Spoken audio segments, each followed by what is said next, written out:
여러분, 살면서 이런 생각 해보신 적 있으신가요? 왜 나는 사람 복이 없을까? 왜 나는 늘 좋은 사람을 만나지 못할까? 왜 내 주변에는 나를 진심으로 아껴주는 사람이 없는 걸까? 열심히 살았습니다. 남에게 해를 끼친 적도 없습니다. 오히려 주변 사람들을 위해 최선을 다했습니다. 그런데 돌아보면 곁에 아무도 없습니다.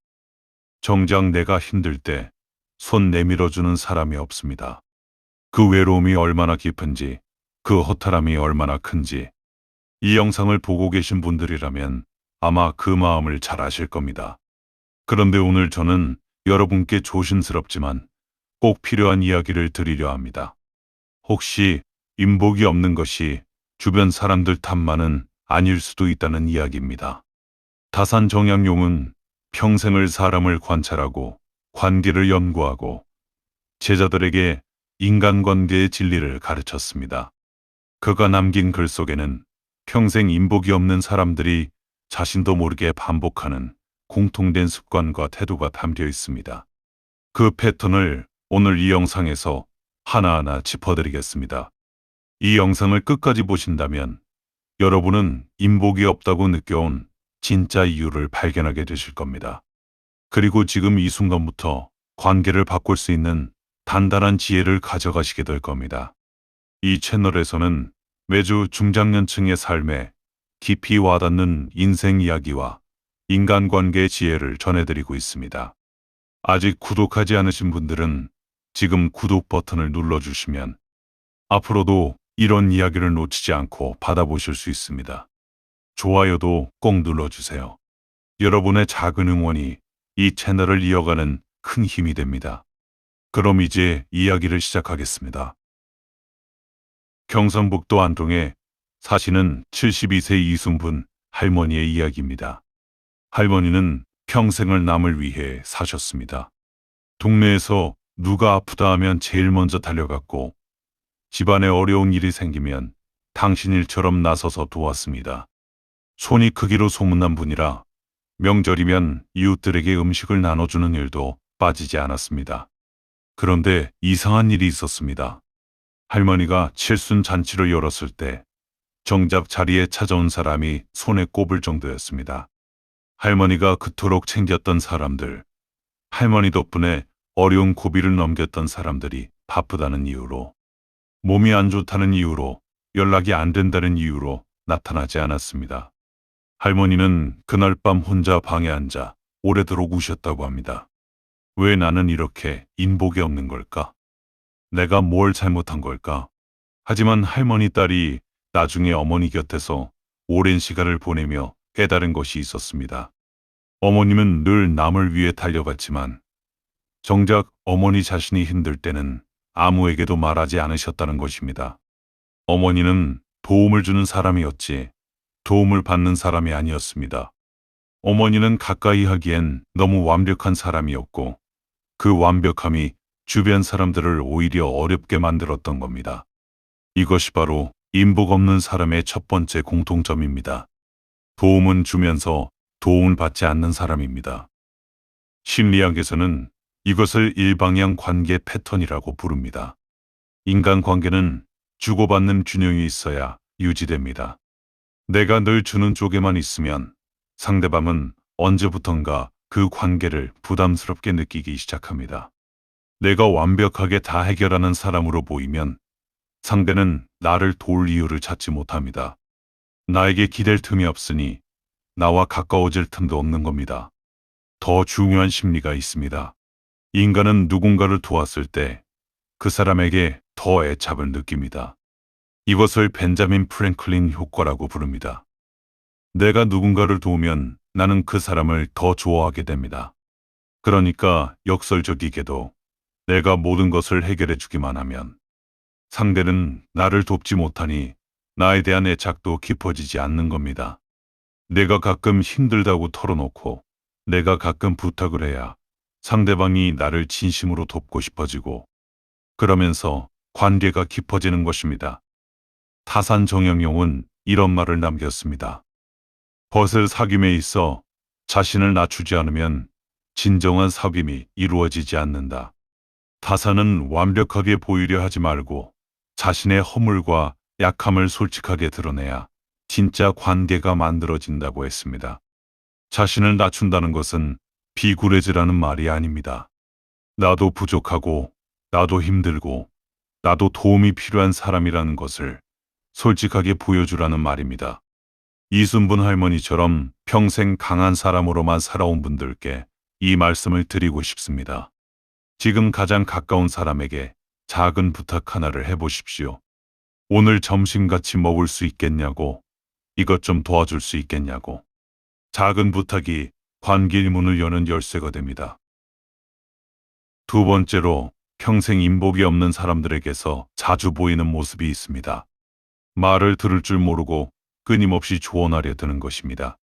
전라남도 순천에 사시는 65세 강민철 씨 이야기입니다. 강민철 씨는 젊은 시절부터 성공한 사업가였습니다. 40대에 사업을 크게 키웠고 후배들에게 언제나 아낌없이 경험을 나눠줬습니다. 그는 진심으로 도움이 되고 싶었습니다. 누군가 고민이 있다고 하면 그 자리에서 해결책을 척척 내놓았습니다. 어떻게 해야 한다. 그 방법은 틀렸다. 내가 예전에 이런 경우에는 이렇게 했다. 그런데 시간이 지나면서 사람들이 그에게 고민을 털어놓지 않기 시작했습니다. 처음에는 고민이 생기면 강민철 씨에게 연락했던 후배들이 어느 순간부터 연락을 끊었습니다. 그는 이유를 몰랐습니다. 자기는 진심으로 도우려 했는데 왜 사람들이 멀어지는 건지 이해할 수 없었습니다. 나중에 한 후배가 솔직하게 말해줬습니다. 선배님, 솔직히 말씀드리면요. 선배님한테 고민 얘기하면 항상 해답을 들고 오세요. 저는 그냥 들어주셨으면 하는데 선배님은 항상 제가 뭔가 틀렸다는 느낌을 주세요. 강민철 씨는 그 말을 듣고 한동안 말을 잇지 못했다고 합니다. 심리학에서는 이것을 해결사 증후군이라고 부릅니다. 상대방이 원하는 것은 답이 아니라 공감인데 늘 해결책을 들이밀면 상대는 자신이 무능하거나 틀린 사람처럼 느끼게 됩니다. 사람은 판단받고 싶어서 말을 꺼내는 것이 아닙니다. 이해받고 싶어서 말을 꺼내는 겁니다. 특히 나이 들수록 이 패턴은 더 강해집니다. 살면서 쌓인 경험이 많아지니까 남의 이야기를 들으면 자동으로 답이 떠오릅니다.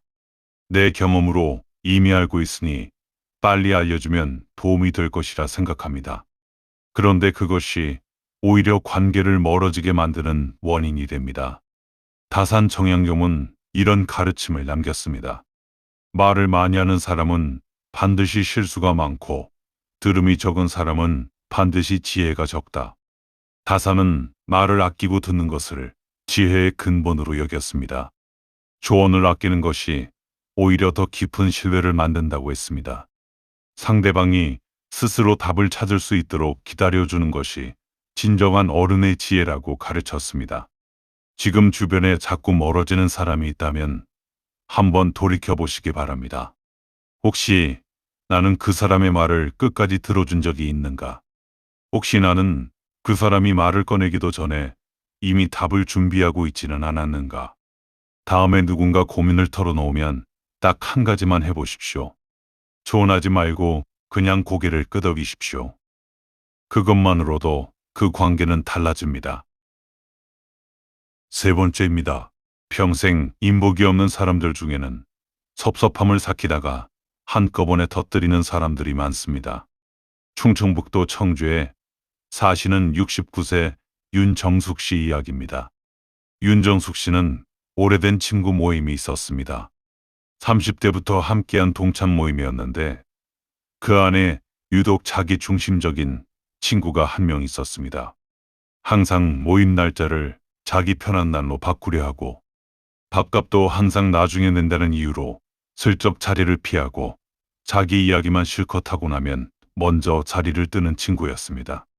윤정숙 씨는 이런 일들이 쌓일 때마다 꾹꾹 참았습니다. 말하면 분위기가 어색해질 것 같아서 오래된 사이인데 괜히 상처 줄 것 같아서 그냥 내가 참으면 되지 않은 마음으로 수십 년을 버텼습니다. 그러다 어느 날 폭발했습니다. 사소한 말 한마디가 방아쇠가 됐습니다. 그 친구가 또 모임 장소를 자기 사는 곳 근처로 바꾸자고 했을 때 윤정숙 씨가 수십 년 묵은 섭섭함을 한꺼번에 쏟아냈습니다. 그동안 얼마나 이기적으로 굴었는지, 얼마나 우리가 맞춰줬는지, 얼마나 상처를 받았는지. 결과는 어땠을까요? 그 친구는 억울하다고 했고, 다른 모임 사람들은 윤정숙 씨가 갑자기 왜 저러냐고 수군거렸습니다. 결국 수십 년 모임이 흐지부지 됐고, 윤정숙 씨는 또다시 혼자 남았습니다. 이것이 바로 감정 저수지 패턴입니다. 심리학에서는 이것을 감정억압과 폭발의 순환이라고 설명합니다. 작은 섭섭함을 그때그때 표현하지 않고 쌓아두면 감정은 저수지처럼 불어납니다. 그리고 어느 순간 임계점을 넘으면 걷잡을 수 없이 쏟아집니다. 문제는 그때 쏟아지는 감정의 크기가 현재 상황과 너무 불균형하다는 겁니다. 옆에서 보는 사람들에게는 갑작스럽고 과도한 반응으로 보입니다. 정작 억울한 것은 나인데 내가 이상한 사람이 돼버립니다. 다산 저와 용은 이렇게 말했습니다. 작은 불만을 그때그때 말하지 않으면 반드시 큰 화가 되어 돌아온다. 다산은 감정을 억누르는 것을 미덕으로 보지 않았습니다. 오히려 작은 불편함을 적절하게 표현하는 것이 관계를 오래 유지하는 방법이라고 가르쳤습니다. 관계에서 완전한 침묵은 오해와 억울함을 틔울 뿐이라고 했습니다. 섭섭한 것이 생겼을 때 그 자리에서 바로 부드럽게 말하는 연습을 하셔야 합니다. 그게 어색하고 힘드신 분들, 이렇게 시작해 보시기 바랍니다. 화내는 게 아니라 이렇게 말하는 겁니다. 나는 이럴 때 좀 서운하더라. 딱 이 한마디입니다. 상대를 공격하는 것이 아니라 내 감정을 전달하는 것입니다.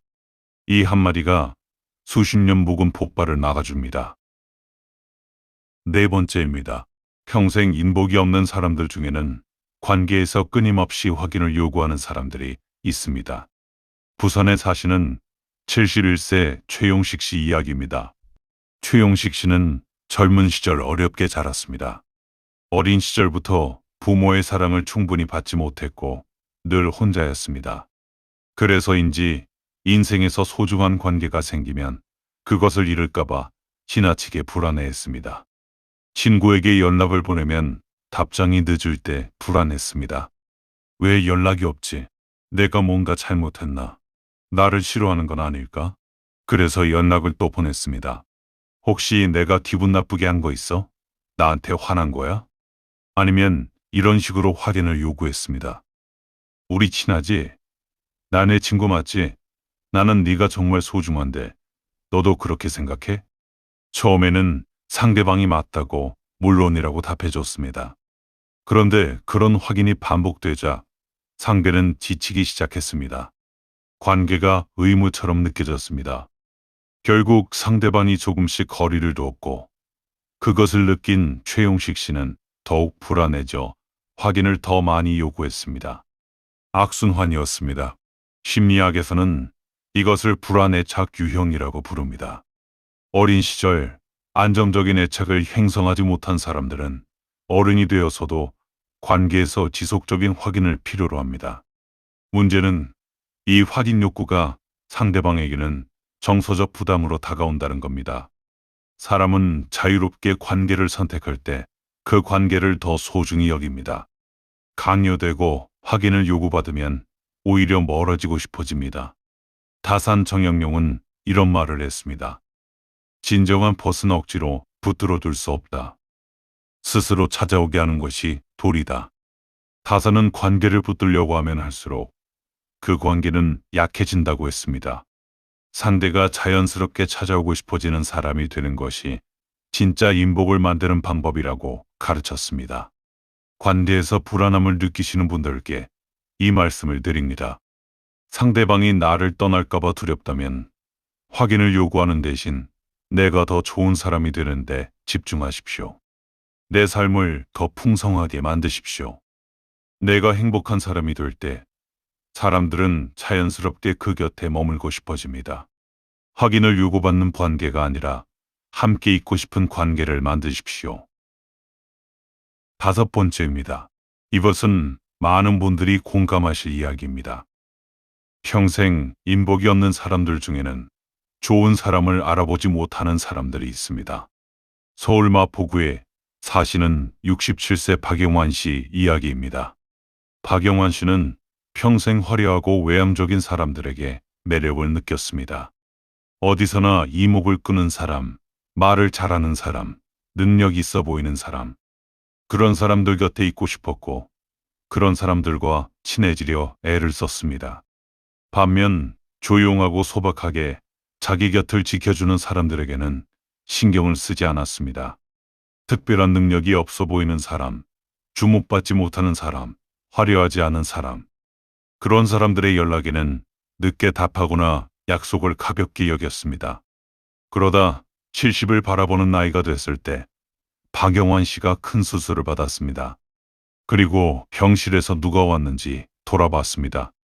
그토록 친해지려 애쓰던 화려한 사람들은 문자 한 통을 보내거나 아예 연락이 없었습니다. 반면 평소에 대수롭지 않게 여기던 조용한 친구가 매일 병문 안을 왔습니다. 도시락을 싸들고 손을 잡아주고 별말 없이 그냥 옆에 앉아 있어 줬습니다. 박영환 씨는 그제야 깨달았다고 합니다. 내가 인복이 없었던 게 아니라 내 곁에 좋은 사람을 내가 몰라봤던 거라고. 심리학에서는 이것을 가용성 오류라고 부릅니다. 우리는 눈에 잘 띄고 인상적인 것에 더 높은 가치를 부여하는 경향이 있습니다. 화려하고 능력 있어 보이는 사람에게 끌리는 것은 자연스러운 심리입니다. 하지만 진짜 관계를 만드는 사람은 화려한 사람이 아니라 꾸준히 곁에 있어주는 사람입니다. 우리는 종종 그런 사람을 당연하게 여기다가 잃어버립니다. 다산 정약용은 평생 강진에서 유배 생활을 하면서 이것을 몸으로 배웠습니다. 그가 권력을 가지고 있을 때 주변에 있던 화려한 사람들은 모두 떠났습니다. 하지만 초라하고 가난하게 유배지에 있을 때 그 먼 길을 찾아온 몇몇 제자들이 진짜 인연이었습니다. 다산은 이렇게 말했습니다. 귀하게 될 때 찾아오는 자는 이익을 보고 온 자요. 어렵게 될 때 찾아오는 자가 참된 벗이다. 좋은 사람은 조용합니다. 화려하게 드러나지 않습니다. 내가 잘 나갈 때 함께 빛나려 오는 것이 아니라 내가 힘들 때 말 없이 옆에 앉아 있어주는 사람입니다. 지금 주변을 돌아보십시오. 혹시 내가 너무 당연하게 여기고 있는 사람이 있지는 않은지. 그 사람이 바로 여러분의 진짜 인복일 수 있습니다. 여섯 번째입니다. 이것은 조금 불편하지만 꼭 드려야 할 이야기입니다. 평생 인복이 없는 사람들 중에는 자신이 피해자라는 생각에서 벗어나지 못하는 사람들이 있습니다. 인천에 사시는 7세 한영순 씨 이야기입니다. 한영순 씨는 대화를 하면 반드시 등장하는 이야기들이 있었습니다. 남편이 얼마나 자기를 힘들게 했는지, 시어머니가 얼마나 자기를 구박했는지, 자식들이 얼마나 효도를 안 하는지, 친구들이 얼마나 배신을 했는지. 처음에는 주변 사람들이 공감해 줬습니다. 그랬어요. 정말 힘드셨겠다. 그런데 그 이야기가 몇 년 동안 반복되자 사람들이 지쳐갔습니다. 만나면 또 같은 이야기, 또 같은 원망, 또 같은 피해자 서사. 사람들이 하나둘 연락을 줄이기 시작했습니다. 한영순 씨는 그것도 자신에 대한 신이라고 생각했습니다. 그래서 피해자 이야기에 새로운 챕터가 추가됐습니다. 주변 사람들마저 나를 외면한다고. 심리학에서는 이것을 학습된 무기력과 피해자 정체성이라고 부릅니다. 오랜 시간 어렵고 힘든 일을 겪은 사람들은 자신을 피해자로 정의하는 것이 마음의 방어기제가 되기도 합니다. 내가 잘못한 것이 없고 모든 것이 남 탓이라는 프레임은 일시적으로 자존감을 보호해주는 것처럼 느껴집니다. 그런데 이 패턴이 굳어지면 관계에서 사람들이 떠납니다. 누구도 지속적으로 타인의 감정 쓰레기통이 되고 싶지 않기 때문입니다. 그리고 그 피해자 서사는 결코 변화를 만들어내지 못합니다. 과거에 갇혀있는 한 현재다 나아지지 않습니다. 다산 정약용은 18년의 유배 생활 동안 자신을 피해자로 규정하지 않았습니다. 억울한 유배였지만 그는 그 시간을 공부하고 글을 쓰고 제자를 키우는 데 썼습니다. 500권이 넘는 책을 그 유배지에서 썼습니다. 타사는 이런 말을 남겼습니다. 원망하는 마음은 자신을 가장 먼저 병들게 한다.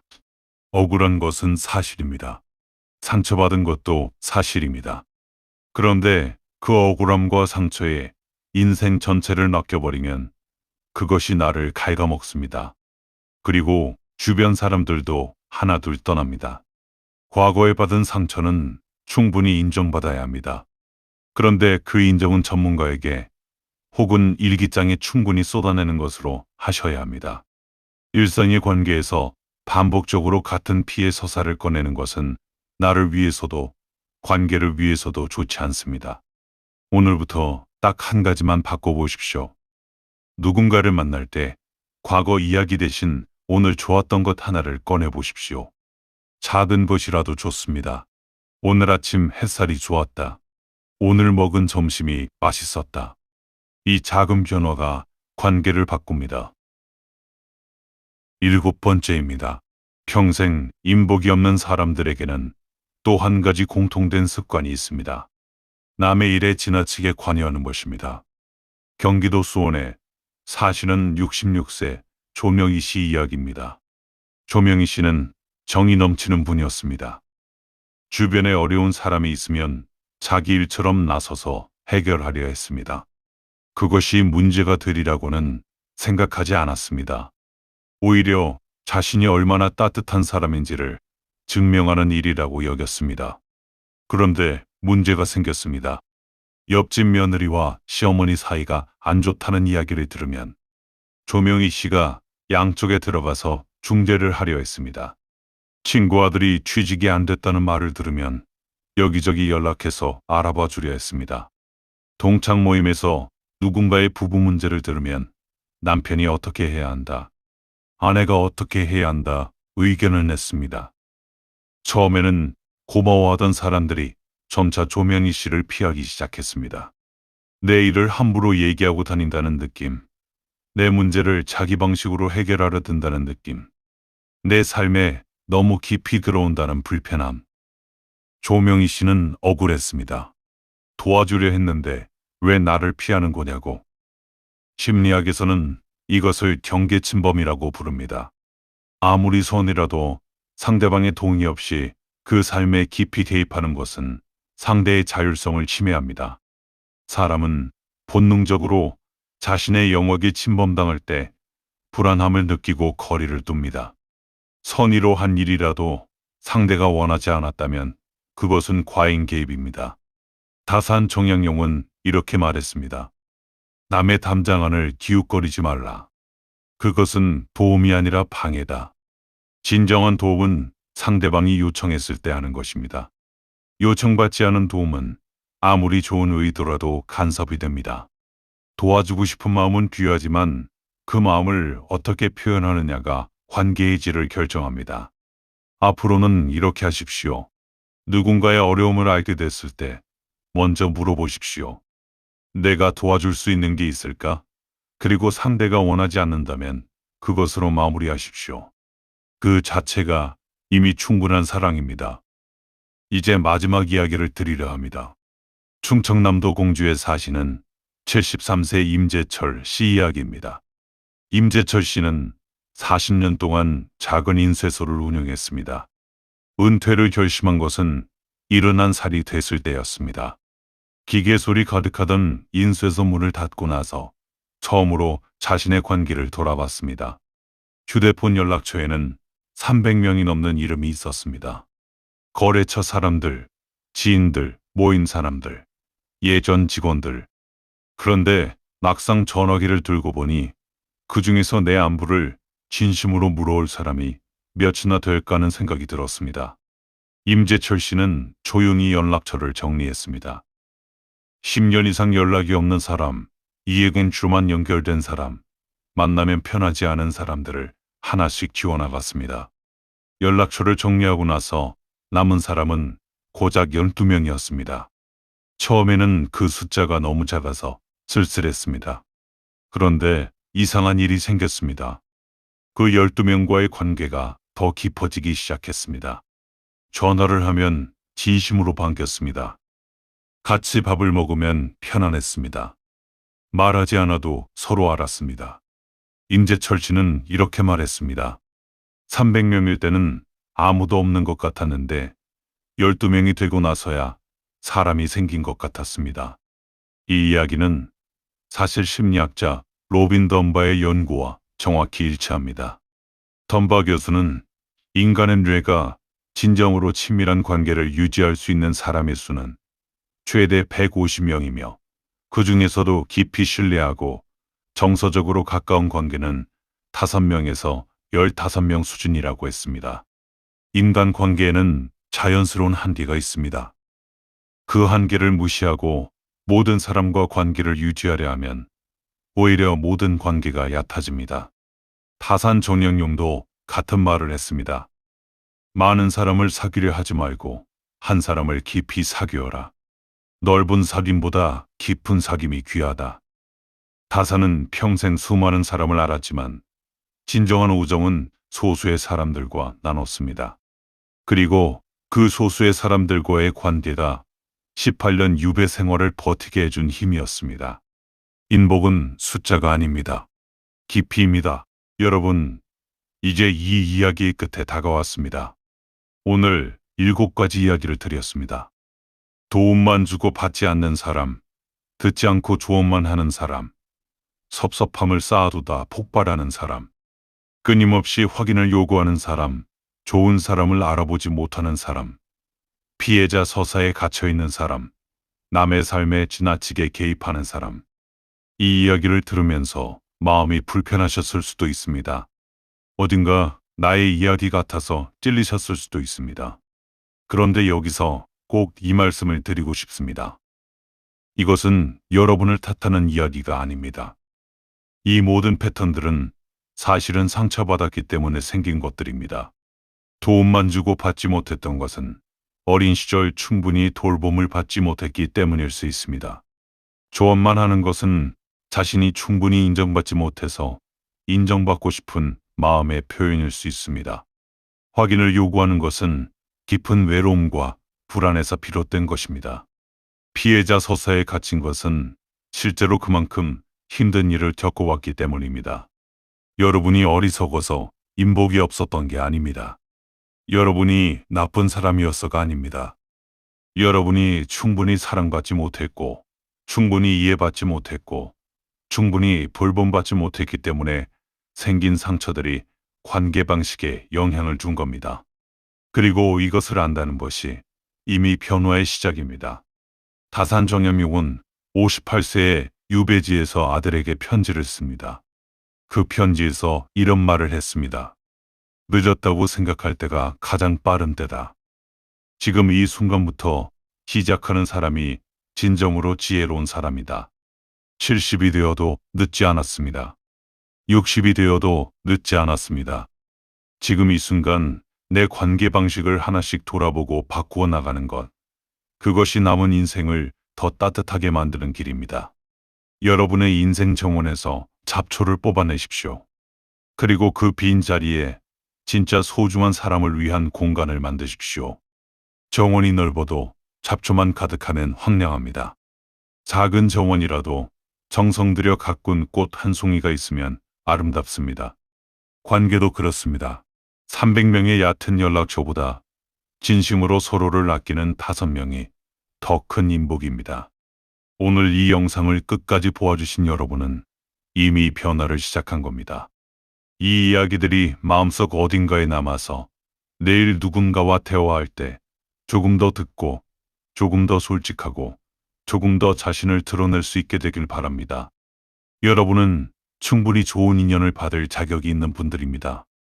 오늘 이야기가 마음에 와닿으셨다면 구독과 좋아요로 함께 해주세요.